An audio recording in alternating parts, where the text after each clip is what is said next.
Longhorn fans, Sooner Nation, welcome to episode 167 of the Bevo Podcast, the only podcast exclusively dedicated to the greatest rivalry in college football, the University of Oklahoma and the University of Texas.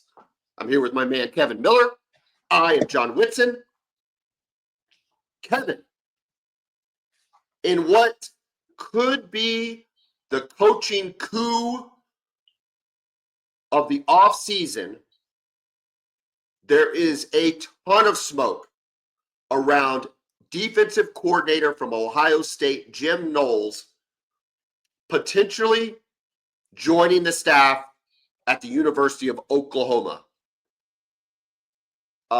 It is Wednesday, January 22nd. I hoped to have some news before we started recording, but it has not hit yet.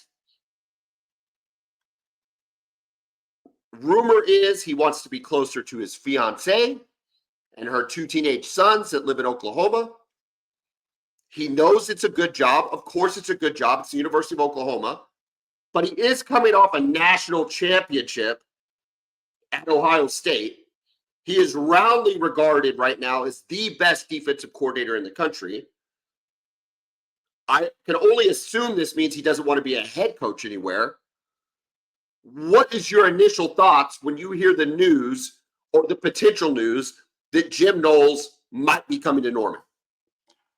Well, I was surprised when I first heard it, right? I mean, here's a guy who's coming off, like you said, a national championship at Ohio State. And it's not like he was just an average DC there, right? We're talking about the number one defense in the country this year in almost every category for Ohio State. When they hired him from Oklahoma State, it kind of raised some eyebrows. We knew he had done a good job there, but, Ryan Day was very serious about improving that side of the ball, and he's done just that. He's got some great players there. So I was a little bit surprised to hear him with OU, just with everything that's kind of going on with Coach Venables being on a bit of a hot seat coming into this season. It's a little surprising to hear about a guy who's coming off a historic season like that, wanting to make the switch. But, man, we'll do anything for the ones that we love. So, and OU could be the benefactor of that. Okay. There's a lot of factors going on here, and there's a lot of things to consider. Brent Venables was the hot defensive coordinator when he took the job at the University of Oklahoma, or one of. Him and Dan Lanning, one of the hot defensive coordinators. At times with Clemson, considered the best defensive coordinator. He comes to Oklahoma. He drastically improves the defense. We've seen that in 3 years from a personnel standpoint, scheme standpoint, statistic standpoint. BV's biggest issue, though, is he's not been a great head coach. It hasn't translated across both sides of the ball. So with the dynamics of a Jim Knowles, is somebody who thinks he's pretty good at defense, a la Brent Venables, can he really let go of what has made him in his coaching career and hand that over to a Jim Knowles? Do you anticipate if Jim was to come on that there would be some conflict there? You would think so, right? I mean, again, like you said, Venables, that's what he does. He game plans and he coaches the defense. I think it looked like Zach Alley may have called the defense, but we all knew that was Brent Venables' unit, and he was still really in control of what happened on that side of the ball. How's that going to work with a guy like Jim Knowles, who had what appeared to be complete control over the defense at Ohio State, especially with Ryan Day being an offensive guy, right? So, yeah, how is that going to happen? We've seen this kind of thing before. Sark doesn't have an offensive coordinator, and some people believe that Sark should hire an offensive coordinator. I just don't see that happening because I can't see him relinquishing full control over his offense. On the same deal, I can't see Brent Venables giving up total control of his defense to somebody else, even somebody as well regarded as Jim Knowles, which makes you think, is there other people who are forcing this move on Brent Venables just to allow him to, have more eyes overseeing the program more than just focusing on the defense? Well, I think you bring up an interesting point. I think I think the powers that be, whether that's Joe Castiglione or maybe the new guy out of AT&T who's kind of taken over that NIL management, the roster management, the business side of this football program. If they're saying, dude, you've got to become a CEO. It's too big. The University of Oklahoma is a giant. Just like it is at Texas and Ohio State, you have to have the bandwidth to manage the entire process. And it's clear he doesn't have that bandwidth. He's too engaged. But my concern is, okay, you get Ben Arbuckle, you get Jim Knowles. It sounds like a dream team to me, right? That has Oklahoma fan just salivating. But do those two things instantly make Brent Venables a better in-game coach? Because through 3 years, outside of 2023 Red River, he's been anything but a good in-game coach. Is that really free him up to concentrate? Does he have the capability? I mean, if anything, it exposes him if he doesn't, right? Correct. And I think that's what this is. You're giving him all the resources he needs to be successful. And if it doesn't work, we know whose fault it is. It's on you now. I don't know if you know the answer to this, but you're pretty smart. What are their scheme differences, philosophy differences in defense between what Venables runs now and what Jim Knowles has been running at Ohio State and before that at Oklahoma State? Well, there's some similarities from what I've seen, but the biggest difference is Brent Venables likes to use the cheetah position, right? The kind of hybrid safety, nickel linebacker role. Whereas with Ohio State, with Jim Knowles, they use 3 safeties. Okay, but this year specifically, that third safety has been a incredible chess piece, and that's Caleb Downs. Right. 5-star transfer from Alabama, comes to Ohio State, and he was instantly the best player on their defense, as you would expect. This guy was one of the best safeties in the country as a true freshman at Alabama. Obviously, they have the coaching change, and what a huge benefit for the Ohio State Buckeyes to get that guy out of the portal. He comes in and he becomes a guy right away, and they move him all over the place. So wait, real quick. So what you're saying is he's adapted, and whatever you want to call it, Caleb Downs could have effectively been a cheetah. Correct. Okay. Correct. Now they do line up for the most part with 3 safeties, one right in the middle of the field, and then 2 outside safeties. We're used to seeing the 2 outside safeties, but he's in the middle. So they line up with 3. And that's how they usually start every play. And then from there, once the ball is snapped, the safety moves into whatever position they need him to be in based on the coverage. Whereas the cheetah guy usually is at an outside linebacker position, maybe a couple yards deeper. So the alignment is a little bit different, but they're kind of used in similar ways, especially when you have someone like Caleb Downs. But if you had a Kendall Dolby-like player, prayers up to Kendall Dolby in his recovery from that gruesome injury. If you have a Kendall Dolby-like player, we're talking about alignment, not necessarily personnel change, right? Correct. Yeah.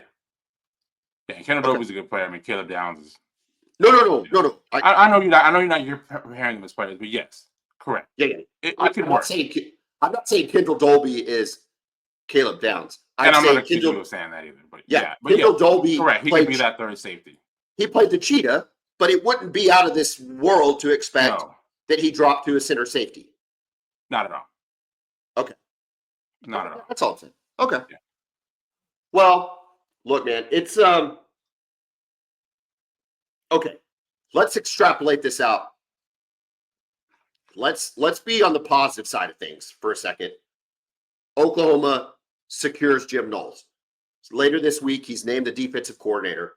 You now have Ben Arbuckle, John Mateer on one side, the vision of Brent Venables and the tactician that is Jim Knowles on the other side. You've given him all the tools in the world. What does the addition of Jim Knowles equate to in wins at the University of Oklahoma in 2025? That's a really good question because there's so many other things, so many unknowns, right? I think you guys like John Mateer. He's obviously got some talent and some ability and something about him, right? He seems to have some mental toughness. But we'll see, man, right? It doesn't necessarily help the maybe deficiencies you may have on the offensive line. I think that's going to be dependent on that. I mean, you were top 25 in defense this year. So it's not like you need a rebuild on that side of the ball. You have a No. lot of guys coming back. So it's going to be how the offense looks. Can you protect John Mateer? Can you get enough playmaking ability at wide receiver? And can you, close out games? Okay. The only late scenario game that we had last year was Missouri that we True. lost. True. And we won the Auburn game. So in one possession games, BV was 1-1. 1-1. Okay. So does he pick that win up if he's got Jim Knowles? I don't know. I mean, he should have never lost it, right? I mean, that was a stupid ass game to lose. Correct. So I'm not sure what that equates to. What I will say though, and you talk about spring portal, which you've been talking about with Texas, just because they're late to the portal game, that the spring portal might have a little more action for them. And we're going to talk about Texas just here in a second. But man, you had a Jim Knowles, and all of a sudden that portal season becomes another selling point for guys to potentially want to come to OU, right? Correct. Yeah, absolutely. Yeah, you see what I think everybody saw what Ohio State did defensively this year. They, made some pretty good offensive struggle this year. Yeah. All right. We're going to break, and we're going to come to the national championship game real quick. Let's hit on the University of Texas. You wanted to talk a couple things. Let's start with Sark's extension. I mean, clearly this is the biggest news coming out of the for Texas. I think it is. There was rumblings about Dallas, rumblings about Chicago. Sark squashed all those, signs an extension. Sounds like to me this is where Sark wants to be. You agree with that? Yeah, sounds like it. I'm glad. I think what he's done, you have to give him credit for what he's done. Texas was in the wilderness. We were a team that, 5 wins, maximum 8 wins. We got 110-win season out of Herman. Just no real direction, no real hope. And, he's came in and he's changed all that. We're developing players. We're sending players to the NFL. So, it seems to be a good fit and a good match. So we're really excited about it. I don't like Sarkisian. I think he's a weirdo. That makes me feel really good, by the way. I think he's a weirdo. But I will say for Texas, the hiring of Sarkisian and the emergence of NIL at the same time and the transfer portal, all three factors, Texas was really able to harness the changing winds of college football and bring them together in Austin. Yeah, right? They were on it quick. Yeah, they didn't waste any time. Dude, they mobilized super quick. They had a dynamic coach who understood the vision and were very aggressive in the portal. They have a reputation now for being very aggressive. Now the question is, are they as aggressive as Ohio State? It's hard to tell. I don't we're aggressive, but they're very selective, though. Yes, that's right. They're never bringing in 20 guys. It's 5 or 6 guys, but really. But it tends to be the right 5 It tends to be the right 5 or 6 guys. Correct, and that's what they've pretty much done. They haven't had too many fun. The first couple of years, they brought in some Alabama guys who didn't work out, right? And that's when the roster wasn't really loaded with talent. So you're just taking guys based on, their recruiting prowess at their other schools. But now bringing in guys like Matthew Golden who come in and Andrew Makuba. I mean, to get those 2 guys out of the portal, I mean, that's how the portal should be used if you're at the University of Texas.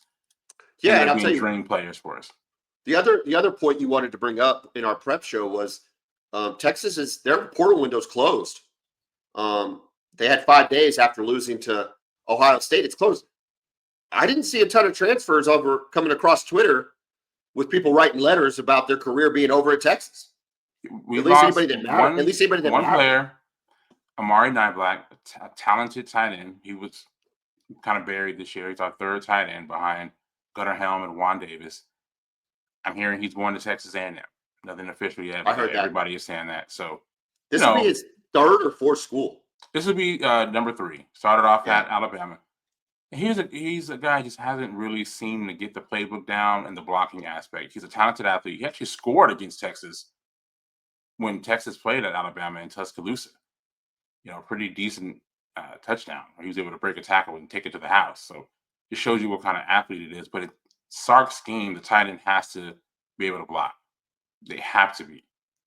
And if not, you can't get on the field. And that was the issue with him. So he seems like a good kid overall, though. So hopefully, I hope it works out for him, except for when A&M plays Texas. Despite the lack of transfers, there is going to be a lot of turnover just from seniors and people that are opting to go pro. Obviously, Quinn, guys along your offensive line, maybe some defenders. So do you anticipate them, like I said, being more active in the spring portal because the window might open up more? And is there specific targets that you're anticipating them looking for? That's the thing, right? That's interesting about the transfer portal and why a lot of coaches are wanting to find some kind of uniformity when it comes to the timing of it, because other teams can dedicate all their time and resources to the portal. But Texas, we're still trying to play games. We're preparing for the Peach Bowl while still hosting prospects and trying to finish up National Signing Day. So I think with the spring window, we'll have more time just to focus specifically on that because, like you said, we're going to have a lot of guys drafted this year, right? This is a true question. With Bama, it was always reloading. So is Texas, going to be in a position? I think they are. I'm not trying to say something, but it is, especially on the offensive line, is it reloading or rebuilding? It's a legit question. It's a legit question. I feel like, and I've been telling you this for the last couple of years, I felt like we were becoming one of those reload programs, but we lose a lot, man. Here's who I'm expecting to go to the NFL and get drafted. Kelvin Banks, I think he'll go in the first round. Jade Barron, I think will go in the late first or second. Cam Williams, same thing. Isaiah Bond, I think he'll go in the second round. Matthew Golden, second or third round. Maybe fourth round, who knows? Alfred Collins, Gunnar Helm, Andrew Makuba, Quinn Ewers. I expect all those guys to get drafted. And then maybe you got guys like, Jake Majors, Hayden Connor, and Vernon Broughton. We'll see. Yeah, but listen, dude. The guys you just listed, Helm's the best tight end y'all had there in a long time, and that includes Jatavion Sanders. Yeah, he was better than Sanders was. He was better than Sanders. Alfred Collins, I don't know if he was as good as your guys last year, but pretty good defensive lineman. I think he got more out of him than you probably expected. And then Kelvin Banks and Cam Williams on the offensive line. Those have been anchors for years, right? 3-year anchors on the tackles. Kelvin Banks started every game for 3 years. Tackles. Yeah. Mm-hmm. And then Cam Williams was he really only started this year, but he's been playing for 3 years. And then, of course, back up and then and Barron and Makuba. They were as good as secondary players as you had in the country. Barron. Which one? I'm going blank right now. I don't know why. Which one won the Thorpe? Barron. Johnny Barron won the Thorpe, and then you can make the argument. I think you can make the argument Makuba was just as good. He was incredible, and just like I said, just a dream portal edition. Okay, so Matthew Golden too. My question is, offensive line and secondary. We already know who's replacing Quinn. Offensive line, secondary. You just lost a tight end. You're losing another one to the draft. Are those players already on campus at Texas? or are Yes. those players you're going to have to go get transfers for? Okay, the secondary guys are already on campus, and I think the offensive linemen are on campus. I think they will take, if there is a good experienced lineman out there, they will take them. They're not looking for projects, though. They're looking for guys who can come in and help right Plug away. and play. Okay. Even at receiver, right? Losing Isaiah Bond's gone, Matthew Golden, who was our top receiver, is gone, and obviously Gunnar Helm is gone. If they can find an experienced receiver, they're not looking for a guy who may have been a 5-star but didn't really play much. Like Michael Hudson was available a few weeks ago out of Texas Tech. He was a 5-star. Texas didn't even really go after him because what they're looking for is not just someone with talent that's a project. They're looking for someone who has, been productive at the D1 level. Which They're is looking for Matthew Golden was at. they're looking for a Deion Burks or a Matthew Golden. Correct. Right, that's already demonstrated it. Yeah, that makes sense. Yeah, that's what they're. That's not what And, Oklahoma's doing. you have to imagine what that'll become available in the spring portal window. So yeah, a lot to replace. My biggest concern right now really is the offensive line. I think the secondary. I think we've got guys who have been playing that have developed. Derek Williams, who was injured, I think he'll be back. Jelani McDonald, who played a lot at safety, he'll be there this year too. So I feel okay. Michael Taff is coming back, second team All-American. I feel okay about the secondary. We like Kobe Black, the other corner, to replace Jody Barron, 6'2", physical corner. So I feel better about the secondary. My biggest questions with Texas are at the offensive line and bringing in an experienced receiver. Okay, And even with those. No, I would say even, and of course, I would like us to look at a potential running back if a stud became available. Okay, even with those misgivings and concerns, top 3 next year going into the 2025? I think so, man. I just, with the core that we have returning, Arch, again, we are really excited about Arch, and I do think that Arch will provide an upgrade over Quinn. But we do have to remember that he is very inexperienced, and we're going to see some growing pains. He's going to throw some bad interceptions. He's going to make some really funky decisions at times, but the talent there. He's been on campus. It's going to be year 3 for him, so we're really excited about that. We'll see what happens with running back. Who's his backup? The backup is going to be Trey Owens. He's going to be a redshirt freshman out of the Houston area. He's a big kid, 6'5", strong arm guy. Apparently, the staff likes him. So kind of a Malik Murphy kind of guy? Yes. I think he's a little bit more athletic than Malik was. Malik was a pure drop back guy. Owens does have some escapability type deal. He's not a runner, of course, but he can kind of move a little bit better laterally than Malik could. Okay. All right. On the Oklahoma side of things, and they don't really have a lot to replace in the draft. You and I were talking about before we started recording. Stutzman, Bowman. Unless there's somebody out there I'm missing. I know Ethan Downs is a senior. Most draft boards have him as an undrafted free agent. Woody Washington, I doubt he gets drafted.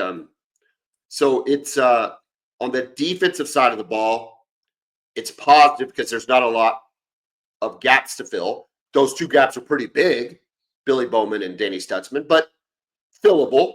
We feel good about who we have there. I do think it's an indictment on the offensive side of the ball that nobody's getting drafted. I think that should concern everybody. But that's why we brought Ben Arbuckle in, John Mateer. We'll see. As far as top 25 prospects go for next year, I've seen some polls with OU in it, some polls with OU out.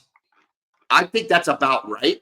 I think we're borderline top 25. Yeah, I think so. It's just tough, in this conference with OU having a tough schedule, just to know where you stand. And right now, you're not getting that typical benefit of the doubt that Oklahoma would. It's interesting, though. I don't know if you saw this. The Athletic came out with their way too early top 25. And who they have number 1 might surprise you. I know it's going to surprise you. It's not Ohio State. It is not Texas. And it is not Georgia. Do you know who they have as their number 1 team going into next year? Notre Dame? Not Notre Dame. Who is it?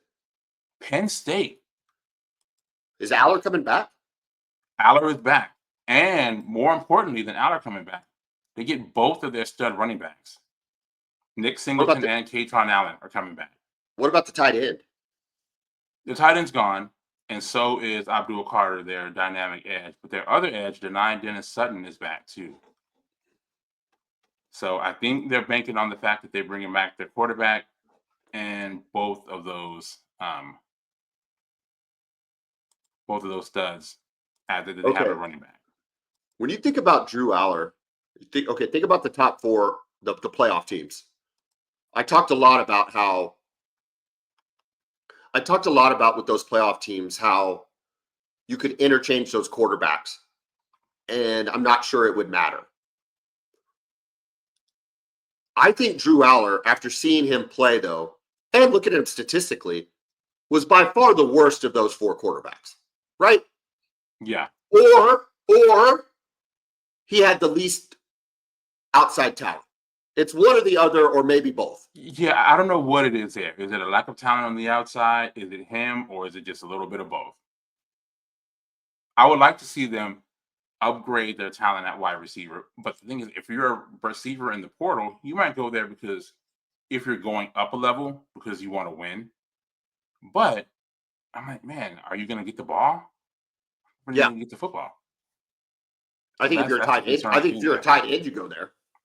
Yeah, if you're a good tight end, you probably. But you know, if you're Coach Franklin, you can say, hey, look, man, we're a play away, and they screwed it up, right? They were too aggressive. The quarterback made a massive mistake there in that game against Notre Dame when they had a chance, to go down and win it. But you can say, hey, look, we're a play away from playing for the national championship this year, right? I mean, it's a good selling point in recruiting and in the transfer portal. So most players will be coming up if you go to Penn State. I think losing the edge hurts more than that poll is giving it credit.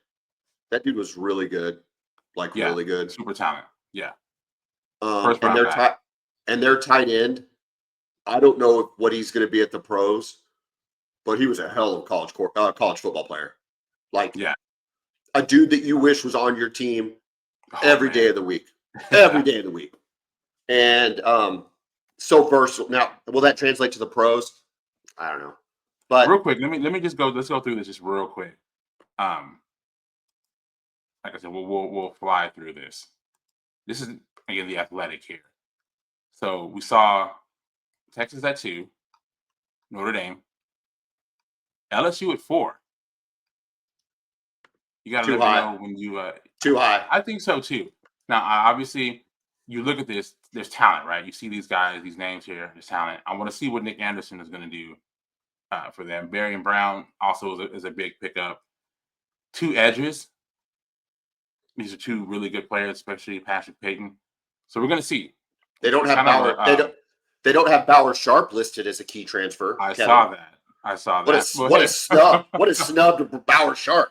I'm curious to see what Bauer Sharp looks like with a dynamic offense around him, because they are going to have a dynamic offense because that's what they do. And is that defense going to be any good? Comes to number 5, I do see this. This makes sense to me. I thought they finished the year really well. They played really good against Texas, at least offensively. They did. They finally got this offense figured out with Garrett Riley and Cade Klubnik. And these 2 receivers are studs, man. Antonio Williams and Bryant Wesco, studs. So looking forward to watching them next year. The Buckeyes at 6, I get it. They lose a lot. But again, we're talking about a reloading program. They're the ultimate reloading program right now. You'll find out a lot about them in week 1, right? Week 1. We'll see what happens there. It's a game that I'm looking forward to. Again, it mentioned Julian Sand here as the potential starter at quarterback. I see that happening too. Caleb Downs will be back. Jeremiah Smith will be back. Parnell Tate's back. So the pieces will be there. Hopefully the hunger is still there for them. It's hard to repeat. Does the Athletic? Okay, I got you on this. Does the Athletic have anything on Oklahoma? Did Oklahoma make their top 25? They did. All right. What do they say about OU? Let's see. Okay, here we go. BYU's ranked ahead of them. I saw that real quick. Oh, okay. See, look at the defensive line there, right? You have to feel good about that if you're an OU fan. I feel great about it. Dominic Williams staying another year, I think, is huge. I don't think that guy got enough credit for what he did on the defensive line. Jaden Jackson's a stud. You still have, who's our big guy in the middle now that didn't get a ton of playing time last year, but he'll be a sophomore this year? Came in with Jaden Jackson. Stone. David Stone. I think you're going to see some good stuff for him. When you look at transfers, listen, dude, it's all about Mateer offensively. We know that. But you've added Kendall Daniels, linebacker, and Marvin Jones, defensive end. The problem is you haven't given Mateer a ton of offensive weapons. That's the concern. Yeah, you're banking on those guys being able to elevate to the SEC. The guys you brought in. Right. That's exactly right. Now, you still have Javonte Gibson, right? Am I saying that right? Barnes? No. Jaden Gibson? No, Jane Gibson. Because who's the guy coming from Arkansas? That's another Jay Gibson. They're both Jay Gibsons. Anyway, no, we have Jay. Arkansas. Okay, you have the Arkansas. Arkansas Pine Bluff? Excuse me. Is a Jay Gibson, like some sort of? Yeah. Correct. I'm not sure. It's just I'm having anyway. The Jaden Gibson that got hurt, that could be huge. But still, I just worry about this. All right. I don't know. I think it's okay that we're ranked 25. I think that's where we need to be ranked. Yeah, I think it's fair. If we were just out, I'd be okay with that. I do think that there's a lot of upside. A lot of this, I think, is going to depend on Jim Knowles. I think if we get Jim Knowles and Brent Venables has a chance to take a supervisory look, sometimes these CEO coaches are derided for being CEO coaches, a la Mac Brown.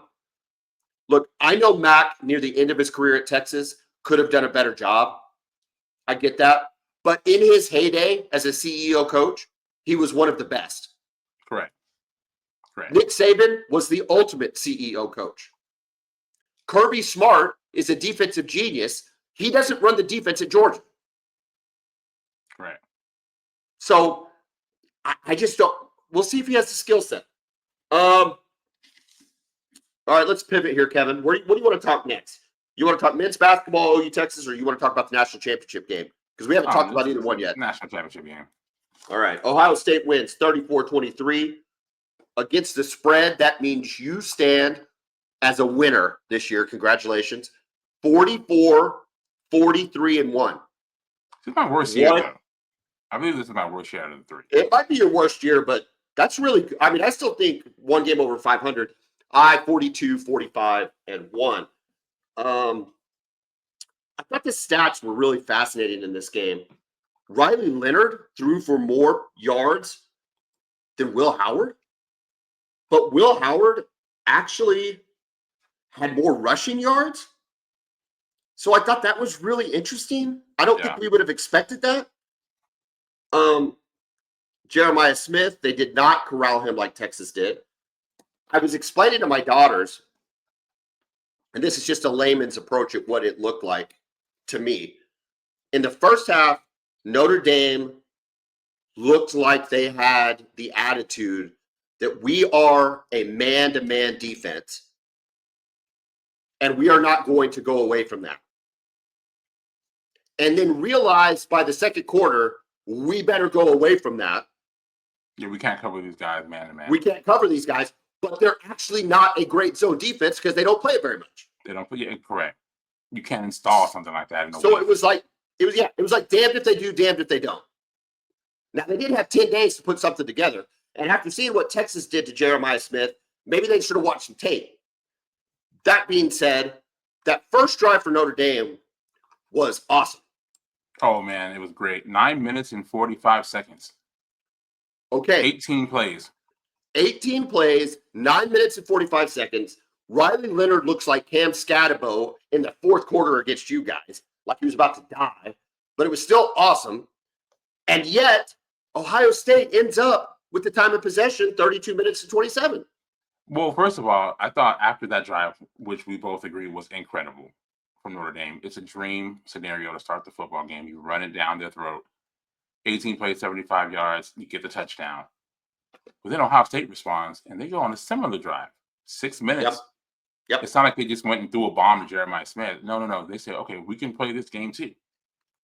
And that's what makes this Ohio State team so good is the ability to play both. They can play a spread and throw it all over the field. They can also line up in the eye with 2 tight ends, 3 tight ends even, and run straight at you. And you don't see that sort of versatility a lot in college football. So it was a great response from them to get the Jeremiah Smith. Using a Sark play, by the way, that touchdown to Jeremiah Smith when he started in motion and ran back. Sark play against Alabama. He's also used it at Texas against Oklahoma State. Did you see the defensive back just screaming at his players that it's going to Jeremiah? I mean, he could do nothing about it, though. No. I thought that the second drive was pivotal for Notre Dame. So to your point, Notre Dame scores, big long drive. Ohio State scores, big long drive. And I almost felt like there was a conscious decision to go, we need to give Riley Leonard a break. Yeah. And they tried to pass it. And they got behind the chains. And I felt like they were behind the chains the rest of the game. Now, they made a pretty good, they didn't quit. They made this game closer than I thought it was. Yeah. But, dude, they can't go away from that run. They just didn't have the firepower. Yeah, Jeremiah Love, he had to be injured, right? Dude, remember he's been hurt. He's been hurt the last few games. Combined between Jeremiah Love and Price, Kevin, 7 carries for 16 yards. That's insane. It really is. And you were kind of chasing the game, but like you said, they went away from the run before they needed to. And Jeremiah Love, he's been injured. He had that knee injury. He was hurt in the Indiana game. So he's been hurt the entire playoff run. But God, but Jadarian, 3 carries. Why? Why? Look, even if you've got to go to your third guy, you've got to give your tailback more carries. Yeah, they've got the Aeneas Williams kid who they like, and he didn't have a carry at all. He's not even on the stat sheet here. Oh, what did I have for total rushing yards? I mean, as a team, they only had 58 total rushing yards. Yeah, I show 53 per the official stats here. That might be what I had. Now. Yeah, 53 yards rushing. Again, similar to Texas, right? But the thing is, Texas has been up and down with the run game all year. Notre Dame has been good all year running the football. That's what they do, right? That's how they got here, is by running the football. Obviously playing excellent defense. And yeah, I mean, just, give credit to Ohio State. I don't think Notre Dame's going anywhere. Neither do I. I think if they can land, I don't know who they have. I don't know enough about Notre Dame, but whoever they have on campus already, plus a portal addition of a quarterback, they could be really good again. They've got studs up and down the offensive line, defensive line, linebackers. Again, I don't know everybody they're bringing back and losing, but they're going to have talent. People want to play for Marcus Freeman. Notre Dame not being in a conference gets a crap ton of money for making the college football playoff final. Yeah. That's going to put them on an equal footing, if not greater, than the top tier SEC and Big Ten teams when it comes to NIL. So I think Notre Dame's here to stay. Yeah, but they got to run. But they have to run. They have to run the ball better. Whoever they play in the future, right? And first of all, they have a quarterback they like, CJ Carr, who's a freshman this year out of Michigan. He was a top 100 kid. Real quick, you got that Angeli guy too, right? Yeah, the Angeli kid, but I think they like CJ Carr. Okay. Angeli looked good against Penn State, though. Yeah, he did. That was a really good drive that he put together. I don't know what he is as far as. Okay, yeah, I think he's a redshirt sophomore last year. So maybe they have a competition between the Angeli kid and the CJ Carr. But I know Notre Dame fans really like CJ Carr, and he's the guy who could really throw the football. And that's really what they need. They need a better passing offense. And I guess I didn't realize that they've got Al Golden as their defensive coordinator, right? Yes. Pretty good. Yeah, they had a really good season. And they have Jaden Daniels, LSU's offensive coordinator. That's right. Wow. Yeah. I mean, look, dude, it obviously frees Marcus Freeman up. You can see it on the sideline. You can see that he's engaged in what's happening in the game. Yeah, he's managing the game. He's managing the game, managing the team. And I think you see that. He won close games. Won close games against Penn State. Won a close game. It was a relatively close game against Georgia where he was able to make some strategic calls that kept that game out of hand. I think it's hopefully for Oklahoma, it's success. I'm going to check Twitter real quick. See if maybe since we're recorded, somebody spotted a play. Something, or are you just checking? Hope springs eternal, Kevin. Hope springs eternal, and I'm just going to check. Trust me, I get maybe it. Maybe we're breaking news here. Hope.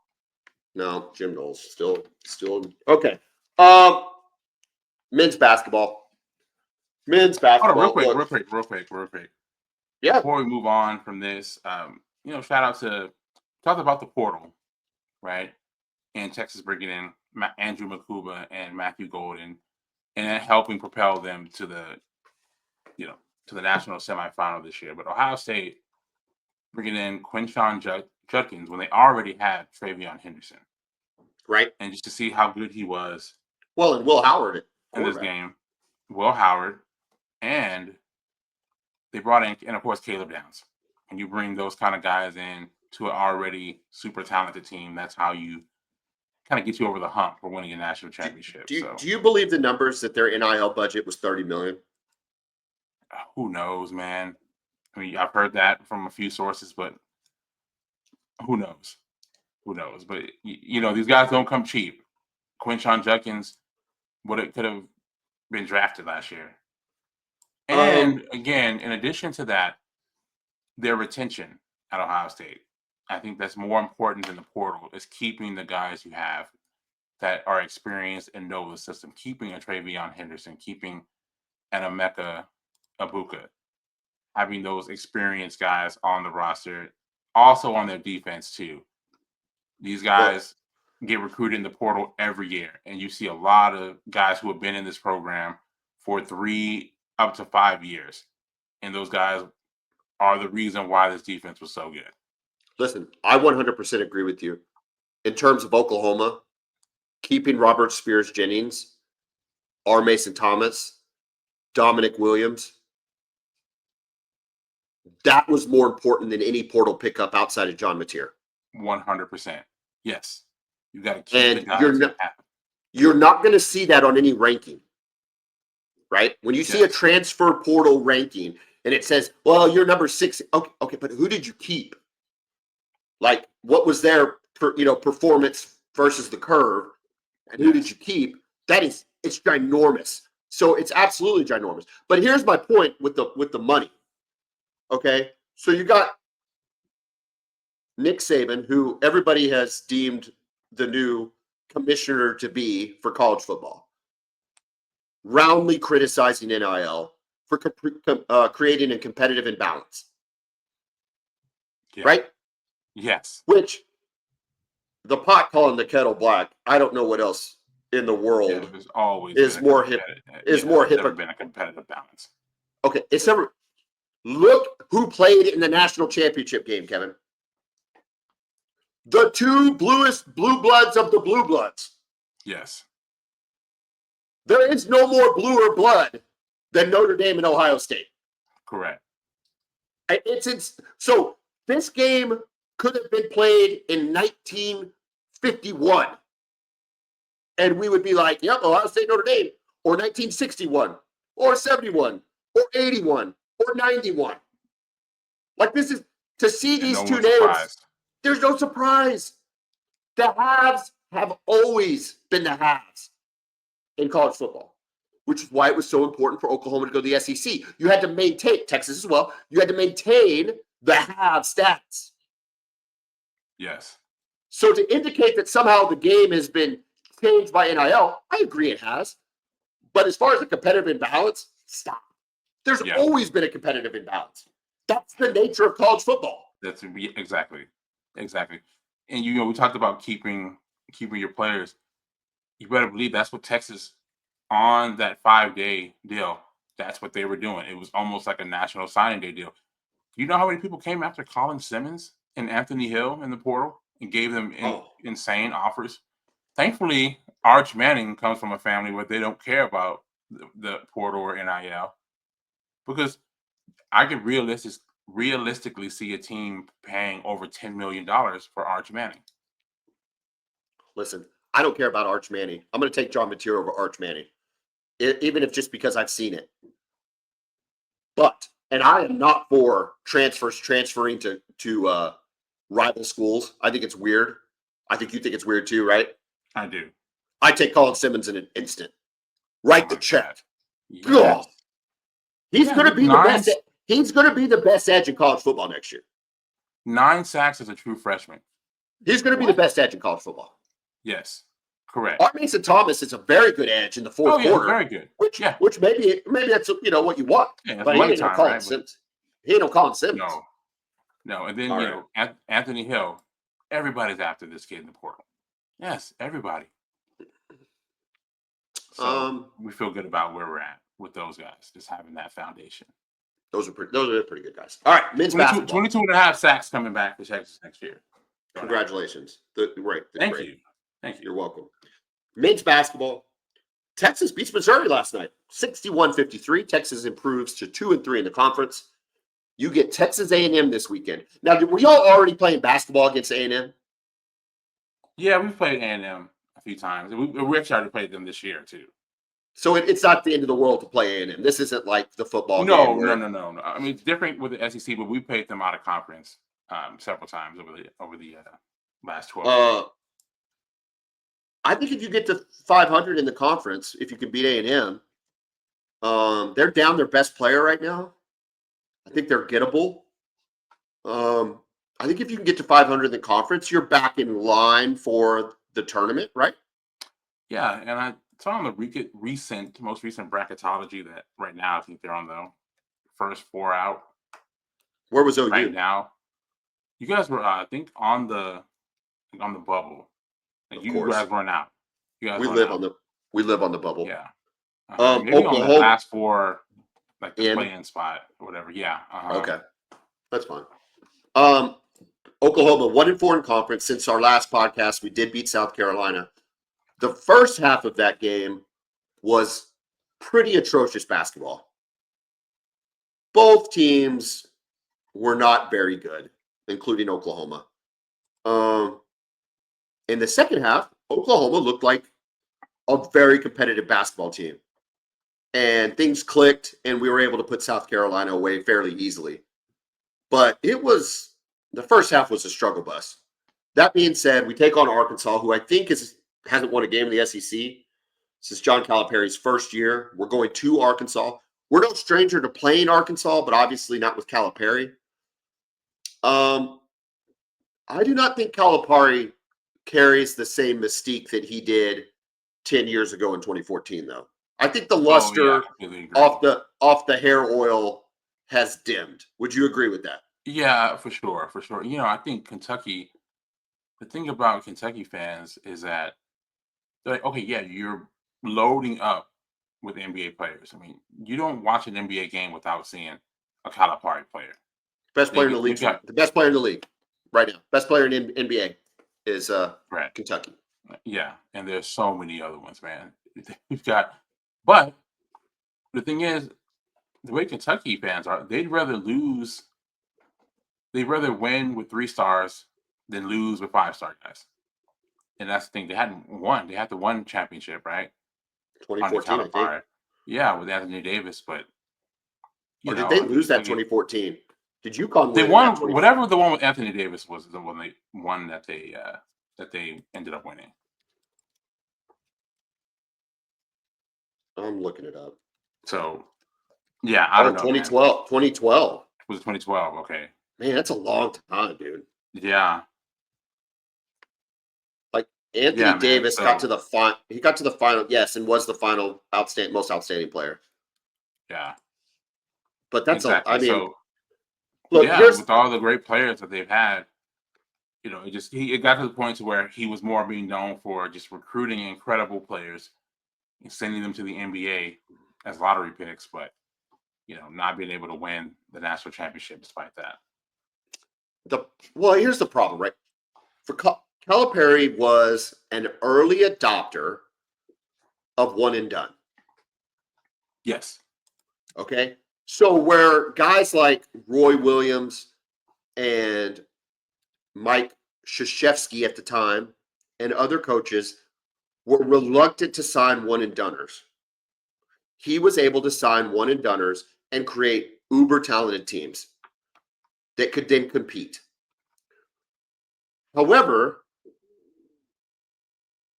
what he failed to adopt was the transfer portal, where you get proven talented players that are older, more mature, and just more intellectually better basketball players because they're 22 years old or 23 years old. Yeah. And they're just or even really 20 at that point, even. Well, right. But going up against an 18-year-old kid, it matters. Absolutely. Now, listen, Anthony Davis is Anthony Davis. Okay, he's of different. Course. Yeah, he's different. Of course. But Shea wasn't Shea at 18. No. Shea was not Shea at 18. Shea didn't become Shea until he was 21, 22, 23. And his body matured and he got smarter and all the things that happen to basketball players. And it's the reason why teams like Butler were able to compete for national championships. They didn't win any. It's the reason why Porter Moser was able to get to a Final Four, because you have older, more mature dudes, men, that know how to play basketball. They might not go get drafted, but you put 5 of them together. It's just think about when you played ball. When I played ball at the Huffman, Houston Huffman is where you went to play ball at OU, right? Everybody knows this who went to school there. There were always the freshmen that were running up and down, and man, they could run all day. But once you're like 21, 22, you're like, dude, just give me 4 of my friends and we're going to beat these guys. Like, right. Yeah. They don't play defense. They don't block out. Correct. They don't chase cuts. Yeah. They don't chase cuts. They don't challenge passing lanes. They don't fight over the top of a screen. They don't do all of those things that old guys do. And when I say old guys, to your point, 20, 21, 22, who know the way I stay in this college basketball game is to do all those things. He did not adopt that. And I think it was, let's face it, I think it was out of laziness. He had a pipeline via AAU basketball to sign whoever he wanted. And I don't know that that's going to happen at Arkansas. And even if it's does, going to take a few years. Correct. It's not going to make you a national championship winning program or even contender. And you saw with these super talented guys, when you got into crunch time, into these bigger games, you lose against a Wisconsin who had 3 seniors on the roster. Yes. And again, they would always have 1 or 2 NBA guys too. But when you have that combination of NBA talent with experience, you become really hard to beat in college. So look at they never got to that point there. Look at Kansas with Bill Self, and I hate Kansas, and I hate Bill Self. Yeah, but he was the perfect blend of that. He'd have Embiid, and then he'd have a 5-year senior white guy out there shooting threes. Correct. Yeah. And it was just this balance of old and new that Calipari was never able to capture, or maybe never wanted to. I don't know. Yeah. Maybe he just wanted to be an NBA pipeline, and if you go through, I'm looking at a list here, and they've got 30 NBA players right now. And number 30 is probably really good. Number 30. If you're in the NBA, you're good. It's the days of having a guy out there just to pick up fouls. Those days are over, man. I don't even know if you can read this. Adebayo, Devin Booker, BJ Boston, Anthony Davis, Rob Dillingham, Justin Edwards, De'Aaron Fox, Shai Gilgeous-Alexander, Tyler Hero. Some of these guys, man, we're talking studs. Tyrese Maxey, Malik Monk, Jamal Murray. Dude, you haven't even gotten to Karl Anthony Towns, have you? I can't even see it. And some of these guys, you forget that they even went to Kentucky. It's like, oh, Emmanuel Quickly. Yeah, I forgot he went to Kentucky because they weren't even that good there. They were just talented. Obviously, Julius Randle was a stud for them. Shaedon Sharpe, Reed Shepherd, Jacob Toppin, there's Karl Anthony Towns there. Cason Wallace, of course, from the Thunder. PJ Washington, just ridiculous amount of talent, man.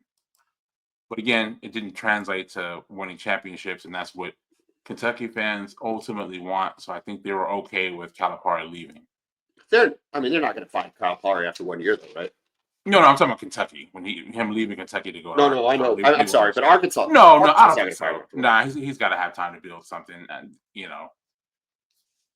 got to have time to build. All right, Kevin, let's close up with some NFL playoffs, which were pretty good this past weekend. I think I've talked about this already, but I think the college football playoff has to tweak their schedule. I think this Notre Dame Ohio State game got overshadowed by the playoffs. The NFL is too big to try to compete against. I would advocate starting a week earlier. I would advocate when I say start the regular season earlier, so that maybe the third, like Thanksgiving weekend, could be conference championship weekend.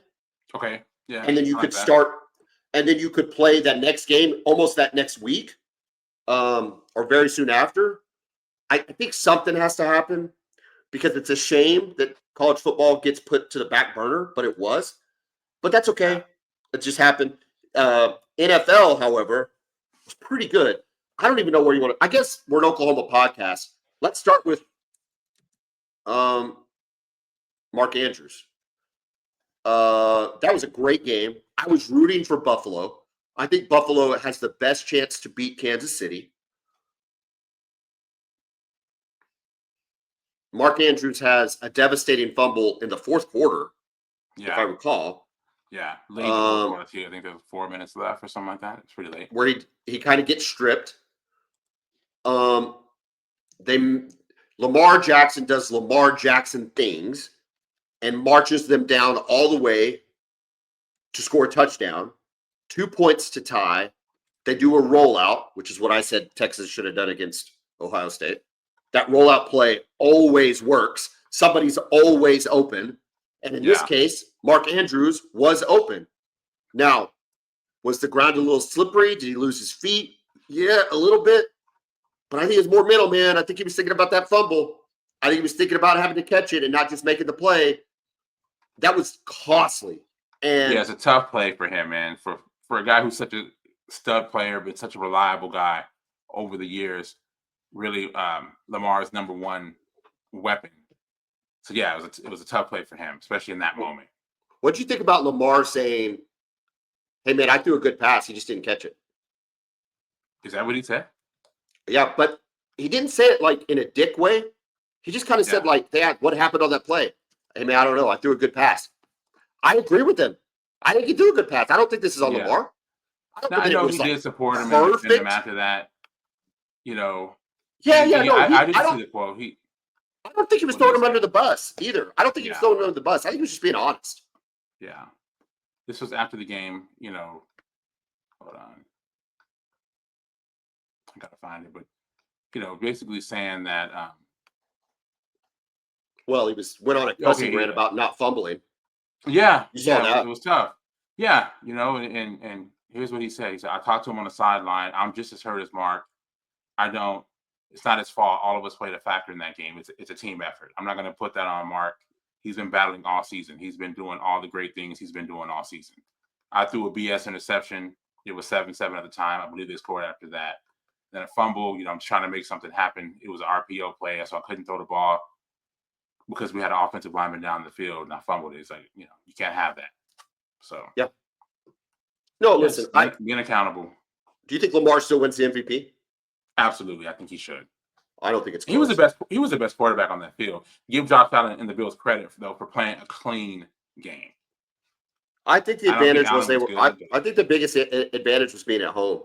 I think home field advantage had a ginormous. So that means they're going to play the Chiefs. The Chiefs beat the Texans. The game was whatever, except the Mahomes fatigue is real. I'm experiencing the Mahomes fatigue. This is not Taylor Swift. This isn't even Britney. This is like actual football fatigue watching this guy. And the calls that he is getting right now are beyond absurd.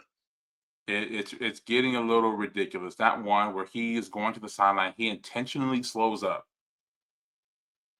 No one does that. He slows up as he's about to step out of bounds, gets shoved out of bounds, and they throw a flag. Hit both feet in bounds. Well, okay, that was BS. I did not watch a ton of this game. I was kind of in and out of watching this game. It's an afternoon game. Uh-huh. I think it was like I don't even know what part of the game it was, but he rolls out, same kind of play, right? He gets pressured out of the pocket, and he's doing his little deal on the sideline, near the sideline, and the two Texans players converge, and they hit helmet to helmet, and you hear it. It's audible. You know what that sounds like now. And they call a penalty for unnecessary roughness, and I'm like, well, they hit each other. Yeah, he wasn't even. They didn't even hit him. Yeah. It was the weirdest. It's like, what is happening? And Troy Aikman. Overprotection. Troy was calling that game, right? He was going crazy. He was really frustrated. Come on. I remember him saying that. Oh, come on. Dude, listen. Troy Aikman, he knows a thing or two about getting his bell rung. I think he's got more concussions. Yeah, the stuff that they used to go through at court. I mean, they were not protecting quarterbacks at all. No. In those days. Well, that's absurd, man. And the NFL, I don't look. I think the Chiefs are better than the Texans. I think something could be said about when Travis Kelce knows it's playoff time. He's one of the best ever. So all those things are true. And the problem is, though, Mahomes doesn't need to do that stuff. No, he doesn't need to do it. You're like the most talented quarterback we've ever seen. Dude, none of that stuff is necessary. The falling down play where he throws it to Travis Kelce, nobody else is doing. Not even Lamar Jackson's doing that stuff. No. We don't need the extracurricular. It's a bad look. And you start bringing flopping into football. Well, dude, I hate it in basketball. I hate it. Oh my God. Okay, whatever. Who are you going for in that game? You're going for Buffalo, right? I guess. I mean, I was fully going for Baltimore in this last game. I love Lamar. I like Josh Allen too. I'm a big Josh Allen guy. But yeah, in this game, I'd like to see Buffalo get the upset. I just hope it's a good football game. Do you have a line on that? I didn't, or did I get a? Oh yeah, it's plus -1.5 to the Chiefs. I have the lines here. I'm sorry. Okay, so essentially a pick 'em with it being in Arrowhead. Listen, I really hope the Bills win. They're a good. If they can play a mistake-free, like you talked about it against Baltimore, it was really mistake-free. If they can do that against Kansas City, they can beat Kansas City. Yeah, they're gonna have to throw the ball though. They're gonna have to play better offensively. They won those games because they capitalized off those turnovers, the two that they had early. I just, the problem with the Mark Andrews drop is the assumption that Baltimore was going to win the game. Yeah. There was still 1:30 left, which is an eternity in the NFL. Oh my God. I mean, we saw Patrick Mahomes. They had 13 seconds left after a kickoff. Remember that against Buffalo? Yeah. And went down and got the game-winning field goal. So think about what Aaron Rodgers did to the Cowboys that one year. I mean, So, and we're only talking a field goal. So it's a lot to put on Mark Andrews. Okay, NFC. How good's Jaden Daniels? This kid is special, man. He is. I mean, again, he's one of those guys. I was a fan of when he was at Arizona State, but I didn't think it'd be this good, especially this fast. My goodness. Everything seems to be perfect around him right now. I would have liked to see Detroit at full strength defensively. Yeah. I think not having Aiden Hutchinson and others, I don't know that I can name them, but I know they lost others, but specifically Aiden Hutchinson, to put them in a position where they had to go outscore Washington. And that means if you don't hold serve one possession, you're out when it gets into those kind of games. Yeah, and they had 5 turnovers, man. And you have 5, yeah. Well, I mean, I mean that's you can't outscore them when you're giving them the ball. Am I right? Washington didn't punt, or was that a different game? That could have been a different game. No, I think I did see Tressway out there like once. Okay, Tressway. Yeah. Oh, you shot up. I'm not sure they can beat the Eagles. Saquon Barkley is playing out of his mind. The rejuvenation of his career. I mean, he was good at New York, obviously, but he's on another level right now with Philly, and he's out to prove something. and they've got a great offensive line. And of course, we know what Jalen Hurts can do and has done. I don't know that their passing game is elite. It's not, no. So it'll They've be got the interesting. weapons, though. They got the weapon, but for some reason they're not using them. And I know that's been their passing bugaboo game all year. it hasn't clicked at all. Washington, though, 6-point underdog. This is a division, basically a third division. What are the two previous matchups? Do you know? Let's see. Yeah, I'm going to look it up too. Washington versus the Eagles. I don't know what their Okay, previous so matchups the were. Commanders won the last one. This is December 22nd. Commanders won 36-33. And then the first matchup was November 14th, and the Eagles won that one 26-18. Okay, so it's 1-1. Yeah. And that 22nd game, were they playing everybody? I would have to imagine so, because It was there still were two games afterwards. Yeah. Well, okay, no. Jalen Hurts was injured that game. That's when he got the concussion. Oh, Kenny Pickett was their quarterback. okay. So Philadelphia's thinking Saquon did run for 150 also. So Philadelphia's thinking, hey, we didn't have Jalen. That's why we lost. Yeah, I think they feel like they can run the ball and with Saquon, and then set up a play action deal. Mm. But and Philadelphia's defense has been really good too. So I want to see how the rookie handles it, and what the game plan is with Kingsbury to make it work.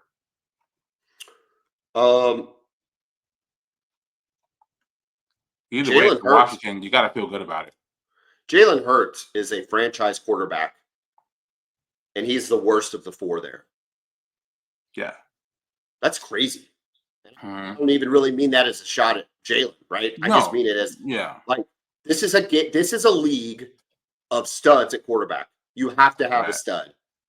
And it's nice to see that we've got and the crazy thing about it is that all the guys are young. Oh yeah, they're not going anywhere. Mahomes is out of the stud quarterbacks the oldest. And I don't even know if he may have just turned 30.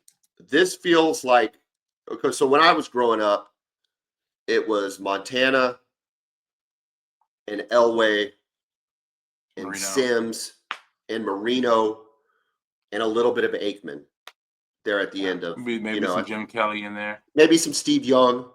Yeah, for sure. But that's what Jim Kelly felt like good in Buffalo.